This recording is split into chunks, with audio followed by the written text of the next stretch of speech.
When you're hiring, posting your job on just one site isn't enough. So where do you go to find top talent? With ZipRecruiter, you can post your job to 100 plus job sites with just one click. Let ZipRecruiter's powerful technology match your job to the right candidates and use their simple dashboard to find your perfect hire. In fact, over 80% of jobs on ZipRecruiter get a qualified candidate in just 24 hours. Try it for free at ZipRecruiter.com/Stephen A. That's ZipRecruiter.com/Stephen A. This is the Stephen A. Smith Show podcast. I'm Stephen A. Good, everybody. Welcome to the latest edition of the Stephen A. Smith Show, coming at you as I love to do every weekday over the airways of ESPN Radio. That's 710 ESPN LA. That's 98.7 FM, New York City. And, of course, nationwide over the airways of ESPN Radio, Sirius XM, Channel 80. Number to call up, as always, is 866-729-3776. That's 866-SAY-ESPN. Lots of stuff to get into with you today. Lots of NFL action, the opening of NFL week one. I mean, I know it was Thursday night with New England getting trounced by Kansas City, but the first Sunday, the first weekend of NFL football took place. Obviously, the Dallas Cowboys handled their business last night against the New York Giants. We'll talk about that. We'll talk about Green Bay handling Seattle at Lambeau Field, 17-9. We'll get into that. We'll talk about the Philadelphia Eagles beating up on Kirk Cousins and the Washington Redskins, 30-17. We'll revisit the conversation as to whether or not Kirk Cousins is indeed a franchise quarterback worth the money that he's getting.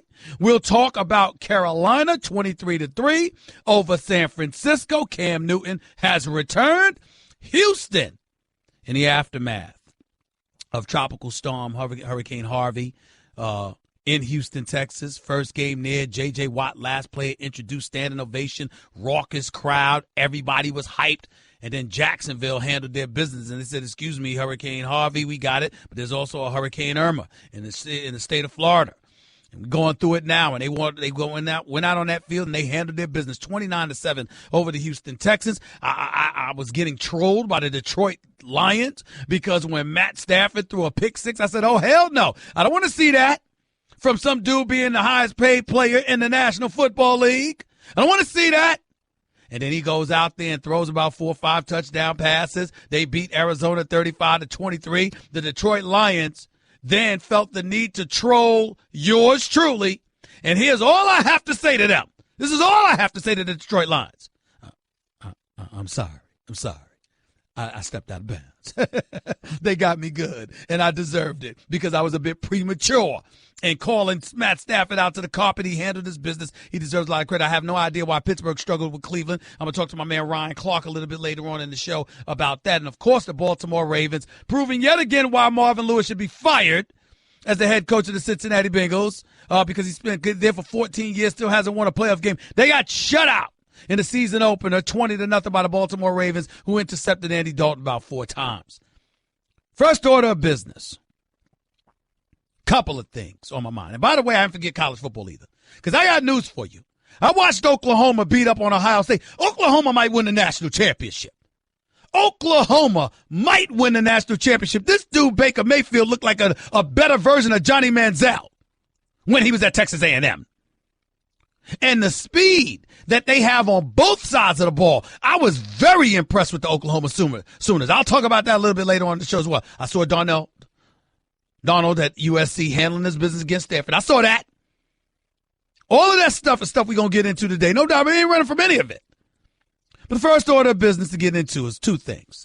Number 1 is the league, meaning the National Football League. Reading from a story on NFL.com as we speak, the legal battle continues between the NFL and the NFL Players Association in the Ezekiel Elliott suspension case. NFL Network's Tom Pelissero reported Monday that the NFL filed its appeal of Elliott's preliminary injunction to the U.S. Court of Appeals for the Fifth Circuit, per court documents. The move was expected after U.S. District Court Judge Amos Mazant III granted the NFL Players Association preliminary injunction request on behalf of Elliott on Friday, putting the 6-game suspension of Dallas Cowboys running back on hold. The appeal of the injunction seeks to reinstate Elliott's suspension. It's simply the next phase of the legal process. In this decision on Friday, Mazant agreed with the union that Elliott didn't receive a fair appeal hearing from arbitrator Harold Henderson, who was appointed by NFL Commissioner Roger Goodell. The league wants Elliott to serve the suspension this year. NFL spokesman Joe Lockhart also says Elliott won't be placed on the commissioner's exempt list. Quote, the question before the court is merely whether Elliott received a fundamentally fair hearing before the arbitrator, Mazant wrote. The answer is he did not. The court finds, based upon the injunction standard, that Elliott was denied a fundamentally fair hearing by Henderson's refusal to allow former girlfriend Tiffany Thompson and Goodell to testify at the arbitration hearing. Their absence effectively deprived Elliott of any chance to have a fundamentally fair hearing. The NFL disagreed with Mazant's assessment, setting the stage for the appeal. Quote, we strongly believe that the investigation and evidence supported the commissioner's decision and that the process was meticulous and fair throughout. We reviewed the decision in greater detail and discussed next steps with counsel, both in the district court and federal court of appeals. This is according to the league spokesman in a statement. So essentially what you have is a situation where the NFL Players Association is trying to allow Ezekiel Elliott to play. The NFL is trying to make sure that that suspension is reinstated and that Ezekiel Elliott serves it as soon as possible, meaning the season. Ladies and gentlemen, people walking around like Ezekiel Elliott is winning because he played Sunday night. I got news for you. He's not winning.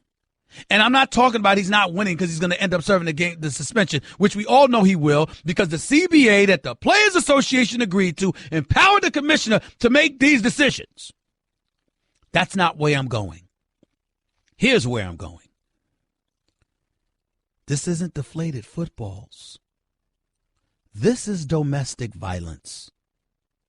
And Ezekiel Elliott, as long as he continues to fight this, that's as long as it will be while his name is dragged through the mud and he's consistently and continuously associated with domestic violence. Now, Jerry Jones don't care because Jerry Jones wants him on the field. And the Players Association don't care because they're using him to retroactively go about the business of negotiating, doing collective bargaining. Because somehow, some way, if I win these battles, not the war, mind you, but if I win these battles, perhaps it will propel the NFL to surrender the power that we gave them with our CBA negotiations. And ultimately, we don't have to worry about disciplinary measures on the part of Roger Goodell. This is what this is about. Who loses? Ezekiel Elliott.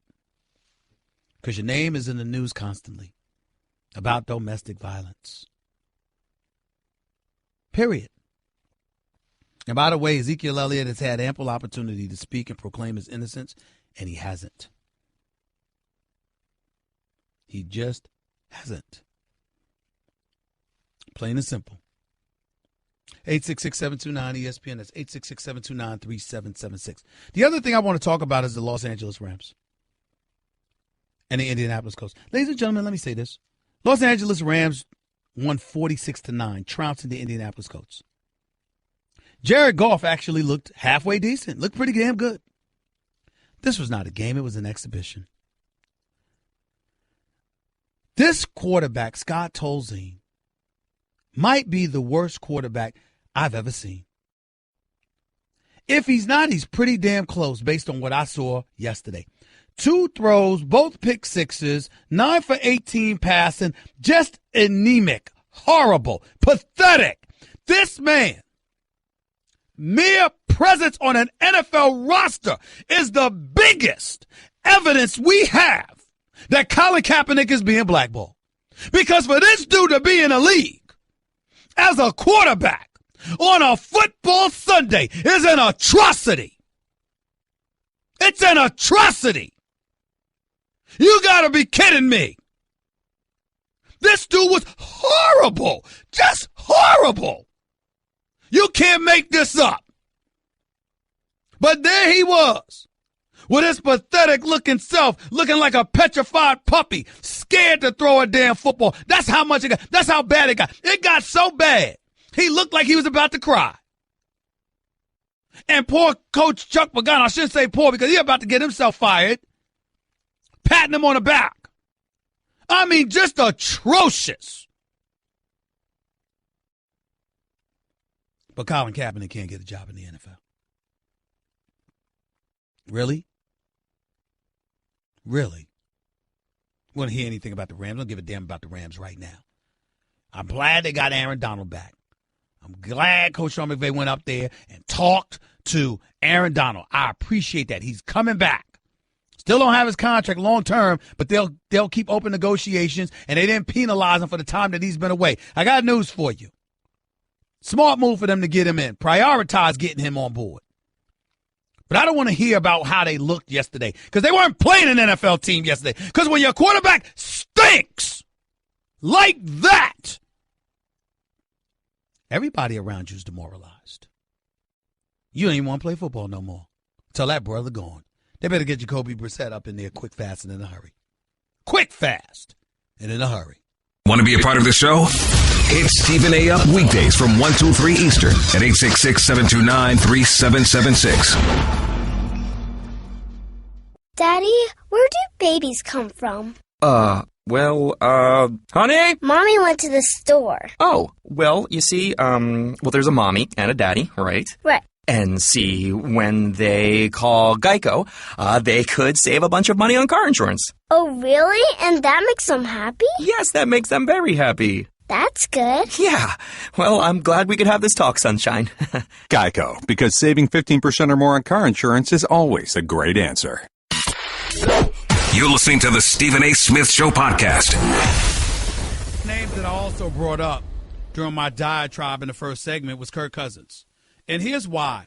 Ladies and gentlemen, he went 23 or 40, 240 yards, just a touchdown and an interception. I get all of that. Redskins turned over the ball about 4 times.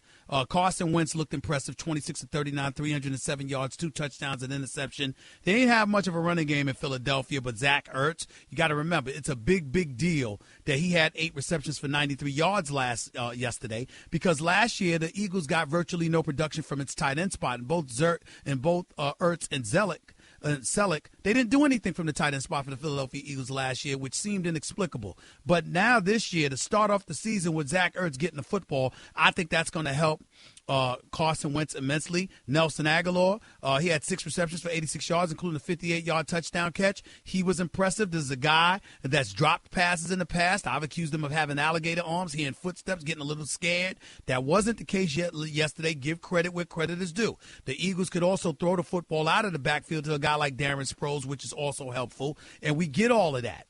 But getting back to Cousins, here's my problem. When I think about Kirk Cousins, ladies and gentlemen, the Eagles were up, what was it, like 22-17? Kirk Cousins has the football. Ultimately, something goes wrong. This is what happens with the Eagles. It happens all the time. He's supposedly throwing the ball forward, called an interception, Eagles scored a touchdown, they win the game. Here's my problem. When you think about Kirk Cousins, what drives me crazy is that he's the franchise. He's getting the $24 million. All of this stuff is true. The problem with Kirk Cousins is, can I ask you all as my listeners to think about this for a second? Football's the ultimate team game. One person doesn't win or lose it for you, supposedly, even though I just made the case with you that Scott Tolzien damn sure did. But here's what I'm trying to say. How many times has Kirk Cousins had the football in his hands with a game on the line, in position to win it, and almost doesn't do it all the time? Sometimes he has, but for the most part, he usually doesn't. What I'm saying to you is that, listen, it's one thing when you score in, but your defense can't stop anybody, and all. The Redskins are competitive. And when they're competitive, somehow, some way, even if it's at a deficit, the ball is usually in Kirk Cousins' hands to win it for you. And they just don't do it. That's what bothers me about the $24 million he's getting. Nice guy, not a scrub. Can quarterback for a lot of teams in the NFL. I'm not saying that, but $24 million, $58 million over $48 million rather over the last 2 years, really, for Kirk Cousins, $48 million, and it just doesn't get it done. Just doesn't. Redskins coming in last place this year in the NFC East. We all know this. This ain't rocket science here. I'm just telling you. This is the deal. Kirk Cousins ain't that dude. He can play, but he's not that dude. That's just not how I look at him. And I just think it's time that we all recognize that. 866-729-ESPN. It's 866-729-3776. It's just how I feel about it. Let's go to the phones. Kenny in Jersey, you live with Stephen A. What's up? Hey, what's up, Stephen A.? How you doing today? Talk to me, brother. I'm good. What's up? All right, man. You know I'm a Cowboy, so I'll keep it real with the Cowboys. But I want you to help me out with something real quick. I'm watching the Cowboy game, man, and I had some people over and stuff like that. But this thing with the Kaepernick thing is it's like staying in the game, man. I feel funny wearing my Cowboy stuff. You know, I haven't bought any new stuff let me this say year. this. Let me say this to you. What do the Cowboys have to do with Kaepernick? Well, it's the NFL in general. You know what I mean? I get all of that, but I don't think that. Listen, man, I don't think we can hold all the teams responsible. Here's why. We could say to NFL, Stephen Ross was considering him in Miami. Steve Bisciotti was considering him in Baltimore. I have no doubt that if they didn't have Dak Prescott, the Cowboys would consider him in Dallas. Because we know Jerry Jones don't care. So I don't know if all the NFL teams can be held accountable for it. I think the NFL as a league, the NFL Shield, and a lot of team owners can be held accountable. But I think we need to absolve some of those teams from being associated with those guys. Listen, if I'm Stephen Ross and 34% of my population in Miami is Cuban, I'm not bringing Colin Kaepernick there. Not after wearing that Fidel Castro T-shirt. If I'm Steve Bisciotti and you going to sit up there and compare me to a slave owner and Leonardo DiCaprio from the movie Django, I'm not bringing you there. I'm not doing it. I'm just not doing it. You're not going to disrespect me like that. Even though that was his girlfriend, you didn't say anything about it. You were quiet.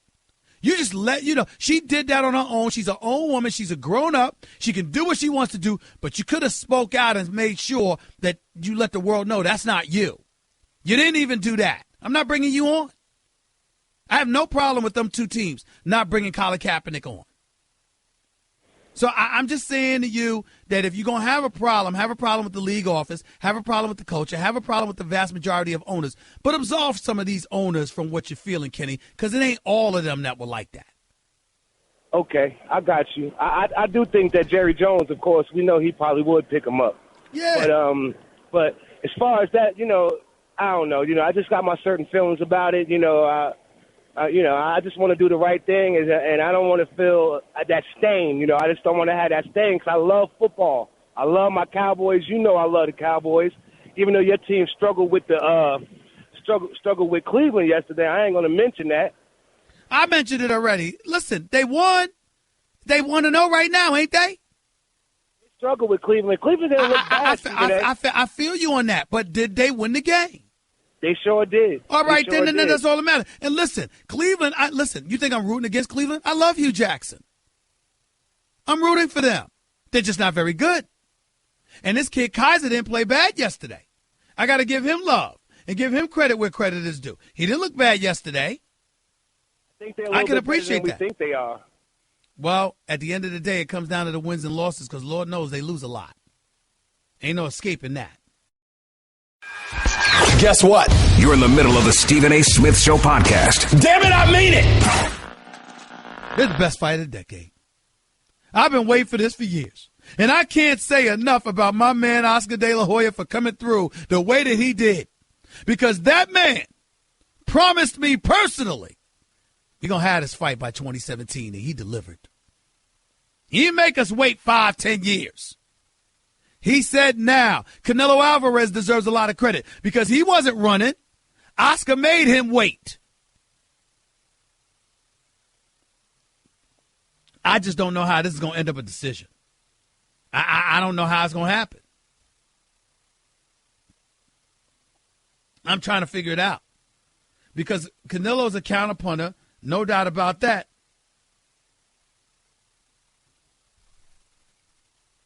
I mean, listen. I'm telling you right now, Canelo doesn't back up. He knows how to counterpunch, but he doesn't really back up. And he wants you, and you know what? You're on the ropes. He wants you to come get him so he can attack you. But if you're Golovkin, whose defense isn't great, Golovkin's the type of person, man.